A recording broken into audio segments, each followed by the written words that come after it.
It is standard practice to move funds from one address to another on a blockchain. However, while managing your portfolio, you may find it useful or even necessary to transfer funds from an address on one chain to an address on another blockchain. The Realio wallet simplifies this type of movement. In this video, I will show you how to perform a cross-chain swap between two of your platform addresses directly from your Realio wallet. Using RST as our example asset, click the Asset section to reveal its details.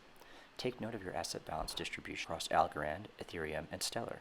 As you can see, I have funds on Stellar but nothing on Algorand or Ethereum. You must have funds available in the source address for a swap. When ready, click the Cross-Chain Swap button to open this new modal. With this form, I will enter the amount I'd like to move, the source chain, the destination chain, and finally the receiving address on that destination chain. Note that any address intended to receive RST must have been previously whitelisted.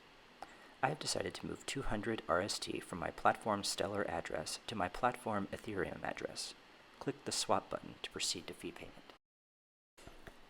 The fee may be paid with Rio from Algorand, Ethereum, or Stellar. You must have adequate funding to pay the fee or the transaction will fail. This very cross-chain mechanism can be used to swap Rio between chains as well if you'd prefer to pay from a specific chain. Otherwise, select an option with a sufficient on-chain balance.